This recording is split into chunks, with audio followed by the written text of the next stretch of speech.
नमस्ते नितिन जी। नमस्कार। स्वागत आपका। फिर मिल रहे हैं हम चौपाल पे। थोड़ा जल्दी कर लिया हमने, नहीं तो हम तो सुन रहे थे कुछ दिन बाद आप वो पानी वाली गाड़ी से आते, हाइड्रोजन वाली, कि जो पानी से हाइड्रोजन अलग करेगी और ऑक्सीजन अलग करेगी और उस पर चलेगी। जल्दी आने वाली है? नहीं, गाड़ी आने के लिए टाइम लगेगा, पर पानी से ऑक्सीजन और हाइड्रोजन अलग होकर ये गाड़ी चल सकती है, इस पर आज लोगों का विश्वास नहीं है। तो मैंने एक कंपनी को रिक्वेस्ट की और उनकी हाइड्रोजन पर, ग्रीन हाइड्रोजन पर चलने वाली गाड़ी दिल्ली में आई है। और ग्रीन हाइड्रोजन जो है वो इंडियन ऑयल का फरीदाबाद का जो सेंटर है वहां तैयार होता है। वो दिसंबर एंड तक वो अवेलेबल करके देंगे। 1 किलो में 180 किलोमीटर चलती है और एक पायलट प्रोजेक्ट करके मैं उसको उपयोग में लाकर आप जैसे लोगों को ये विश्वास दिलाना चाहता हूं कि 1 किलो में वो 180 किलोमीटर चलेगी और उसमें कोई पोल्यूशन नहीं होगा, कोई स्पीड अच्छी होगी, पेट्रोल डीजल की तुलना में काफी अच्छी होगी। ये स्वदेशी ईंधन होगा। तो और उसमें चौपाल है करके आपको बता रहा हूं कि ये जो गंदा पानी है जो टॉयलेट का है, सीवेज का है, तो हमारे यहाँ नागपुर शहर में हम उसको पिछले 6 साल से बेचते हैं रिसाइकलिंग करके गवर्नमेंट ऑफ महाराष्ट्र को। तो हमको 300-325 करोड़ रॉयल्टी मिलती है गंदा पानी बेचकर। तो वहीं हमारा जो कचरे का डिपो है उसके ऊपर हम सोलर पैनल लगाकर एक पायलट प्रोजेक्ट करने की कोशिश कर रहे हैं कि सोलर पावर सस्ती हो जाएगी, क्योंकि रूफटॉप सोलर होगा और गंदा पानी फुकट में होगा। और अब इलेक्ट्रोलाइजर हमारे यहाँ देश में काफी स्टार्टअप बनाने लगे हैं और उससे ऑक्सीजन और हाइड्रोजन अलग होगा और उससे ग्रीन हाइड्रोजन बनेगा और उसमें नागपुर की बस ट्रक चले, ऐसा प्रोजेक्ट को हम लोग शुरुआत कर रहे हैं। तो मुझे लगता है कि अनेक नगर परिषद क्षेत्रों में, महानगर पालिका के क्षेत्र में, गाँवों में ये सब हो जाएगा तो निश्चित रूप से प्रदूषण भी कम होगा और उसके साथ साथ फ्यूल भी सस्ता होगा। अभी वो $3 की कीमत कम से कम उसकी जाती है, पर मेरा अंदाज है कि हिंदुस्तान में जिस प्रकार से हमारे साइंटिस्ट काम कर रहे हैं तो ये 50-60 रुपए किलो तक आ जाएगा, सबसे सस्ता फ्यूल होगा। तो यानी आप कह रहे हैं कि 1 किलो हाइड्रोजन में 180 किलोमीटर, दिल्ली या नागपुर से दिल्ली में कितने किलो लग जाएगा? 3-4 किलो में हो जाएगा? नहीं, ये पहली बात तो ऐसा है कि ये जो होगा ये हाइड्रोजन का फिलिंग स्टेशन अब इतने हाईवे पर होने के लिए थोड़ा टाइम लगेगा। पर जैसे दिल्ली में गाड़ी है, जैसे आपकी गाड़ी है, आप पेट्रोल की गाड़ी लेकर जा रहे होंगे तो 10 रुपए 1 किलोमीटर, अगर डीजल की जा रहे तो 7 रुपए पर किलोमीटर और इलेक्ट्रिक पर जा रहे तो 1 रुपए पर किलोमीटर और ग्रीन हाइड्रोजन पे जाएंगे तो शायद 70-80 पैसे पर किलोमीटर। तो ये डीजल और पेट्रोल हम इंपोर्ट कर रहे हैं। और चौपाल में बताना चाहूंगा कि हमारी जो ट्रैक्टर है, ये जो परली जलाते हैं, तो अभी ऑलरेडी प्रोजेक्ट शुरू हो गए। ये 5 टन परली से 1 टन बायो एलएनजी या बायो सीएनजी तैयार होता है और देश का पहला ट्रैक्टर मैंने अपने खुद का डीजल का ट्रैक्टर बायो सीएनजी पे कन्वर्ट किया है। तो एक किसान की 1.25 लाख रुपए की बचत होगी और ये जो लाखों टन परली हरियाणा, पंजाब, उत्तर प्रदेश में जो जलने के कारण दिल्ली में प्रदूषण की समस्या है, उसके कम से कम 700-800 इंडस्ट्री आएगी और यहां हम जो गैस इंपोर्ट करते हैं उसके बजाय हमारा किसान अब अन्नदाता नहीं ऊर्जादाता बनेगा और उसका इकोनॉमिक्स बदल जाएगा। ये सब सुनने में बहुत अच्छा लग रहा है। ये होगा, ये कब होगा? इसमें एक ही बात मैं आपको कह सकता हूं कि जो मैंने 7 साल में कहा है वो क्या नहीं हुआ, ऐसा एक भी बात आप मुझे बताइए। तो मैं आपको विश्वास के साथ बताता हूं कि ये निश्चित रूप में आने वाले 2-4 साल में होगा। जैसे मैं electric bike, scooter, auto rickshaw की बात कर रहा था, इलेक्ट्रिक कार की बात कर रहा था, तो आज आ गई। मैं अभी आपको बताता हूं कि निश्चित रूप से आने वाले 2 साल में हमारी पेट्रोल की कार, ऑटो रिक्शा और स्कूटर और इलेक्ट्रिक की कार, स्कूटर और ऑटो रिक्शा, तीनों की कीमत 2 साल के अंदर लगभग समान होगी। तो ये पेट्रोल डीजल की गाड़ी अगर कोई अभी लेने की सोच रहा है तो वो छोड़ दे? नहीं सर, ये सब चलता रहेगा। देखो, किसी को हम बंद नहीं कर रहे हैं। जो कभी कभी गलतफहमी हो जाती है, एक फ्लेक्स इंजन की टेक्नोलॉजी लाने का जो हम प्रयास कर रहे हैं, जिसमें एथेनॉल भी डलेगा हाँ, और उसमें ऐसा है कि ब्राजील, कनाडा और यूएसए में ऑलरेडी ये जितने ब्रांड है, BMW, Toyota, Honda, Hyundai, all, इनकी गाड़ियों में फ्लेक्स इंजन है। उसकी कीमत पेट्रोल गाड़ी के बराबर है। उसका अर्थ ऐसा है कि आप गाड़ी में 100% पेट्रोल डाल सकते या 100% इथेनॉल डाल सकते हैं। तो 100% पेट्रोल, तो पेट्रोल का भाव 120 रुपए और इथेनॉल का 60-62 रुपए है। थोड़ी कैलोरिक वैल्यू इथेनॉल की कम है, फिर भी 30-35 रुपए की बचत है। इथेनॉल ग्रीन फ्यूल है।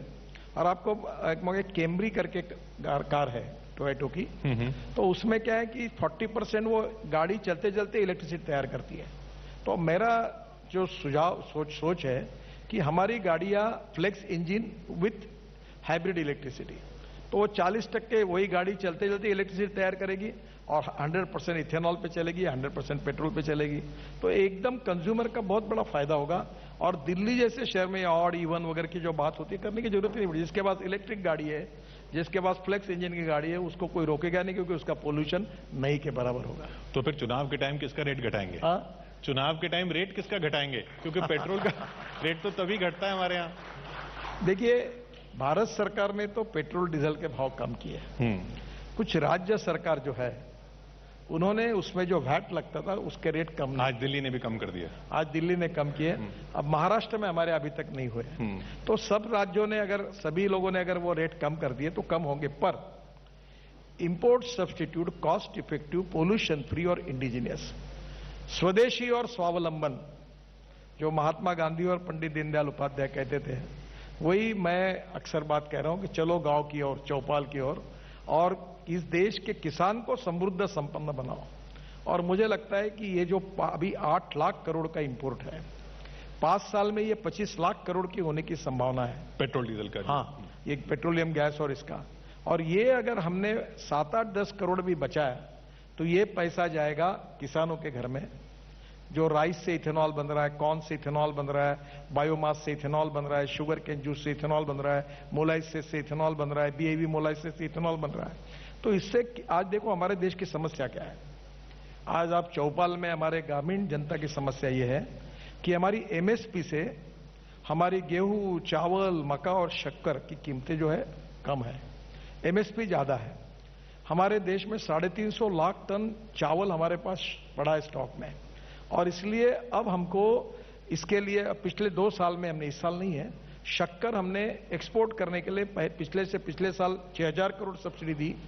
उसके पहले साल, पिछले साल में 4000 करोड़ दी। इस साल ब्राजील में ड्रॉट पड़ने के कारण शुगर के भाव अच्छे, तो अभी शुगर एक्सपोर्ट हो रही। तो surplus of food grain is our problem. तो ये जो diversification of agriculture towards energy and power होगा, इससे देश के कृषि ग्रामीण क्षेत्र का, यानी चौपाल पर बैठने वाले लोगों का आने वाले समय में भला होगा, यही मेरा विश्वास है। ये आपने जैसे टैक्स की बात की फ्यूल पे, उसमें लोगों का ये सवाल रहता है कि इनकम टैक्स की जो विज्ञापन आते हैं, वो कहते हैं हम इनकम टैक्स दीजिए सड़क बनेगी। जीएसटी का विज्ञापन आता है, जीएसटी दीजिए सड़क बनेगी।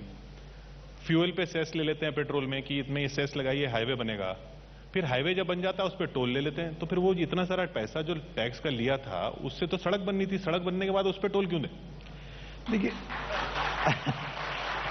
आपने सवाल बहुत अच्छा किया है और उसकी सच्चाई को समझे। पहली बात तो ऐसी है कि 1,20,000 करोड़ का मेरा बजट है और मैं काम कर रहा हूं 5 लाख करोड़ के। अभी आपको एक उदाहरण बताता हूं, यहां से बहुत से लोग मेरठ से रिलेशन रखते होंगे और आप भी शायद ये रोड पे 16 लेन का रोड बना है, आप कभी गए होंगे। मेरठ से दिल्ली आने के लिए 4.5 घंटे लगते थे।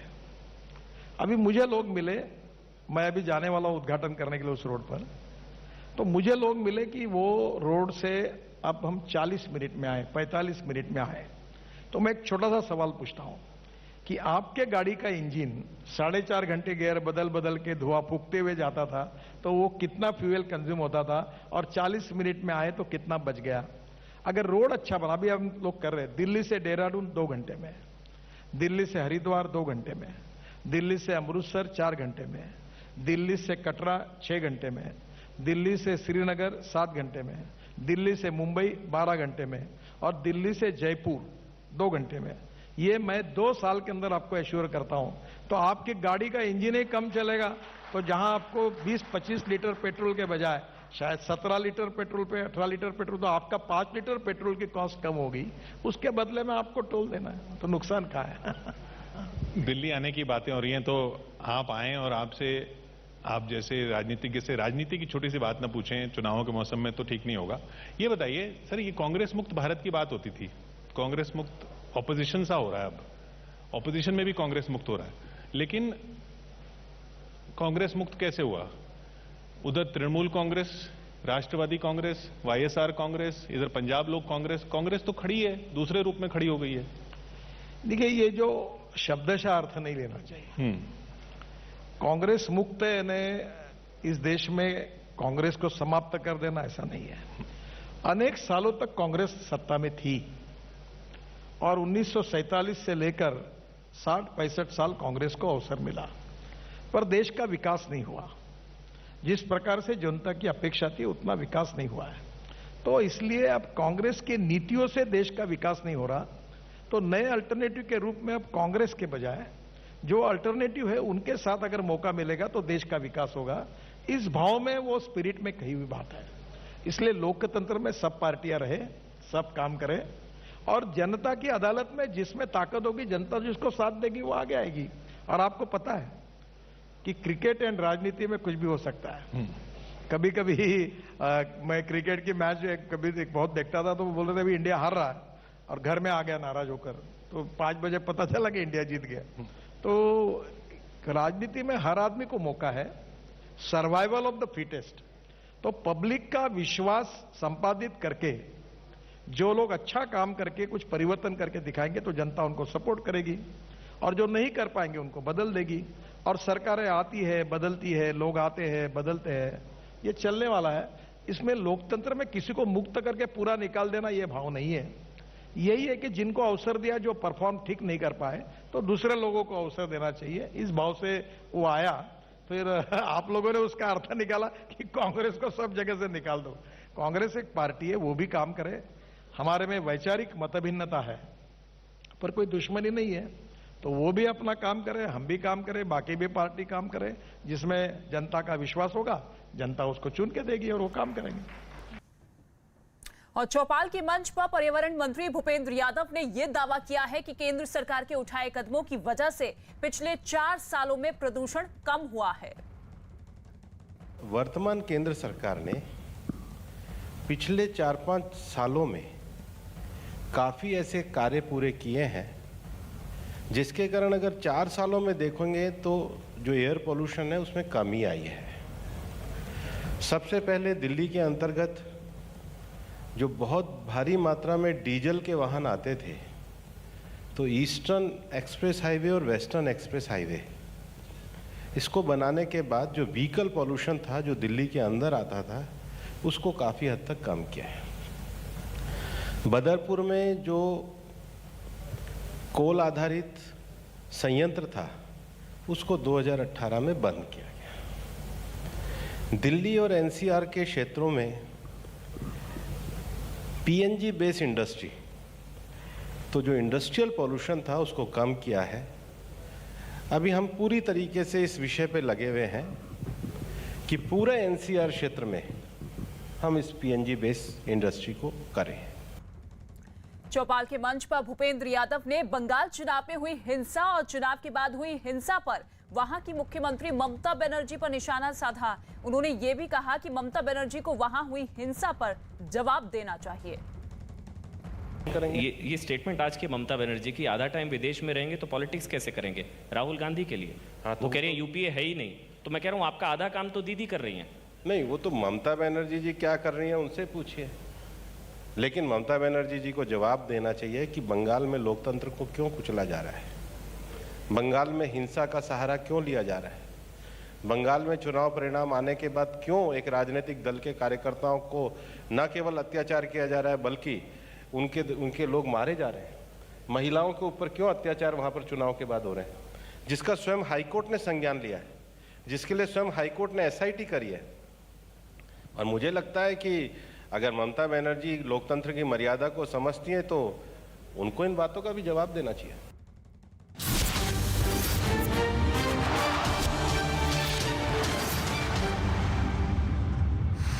आजाद भारत के 75वें साल पर 2022 में सियासत की हर चाल पर, चुनौतियों से भरे कोरोना काल पर, देश के हर मुद्दे और उन पे उठते सवाल पर, देश का सबसे बड़ा नेटवर्क, संवाद का सबसे बड़ा मंच, करेंगे चर्चा देश के हाल पर। तो फिर मिलते हैं न्यूज़ 18 इंडिया चौपाल पर 1 दिसंबर शाम 6 बजे से 2 दिसंबर सुबह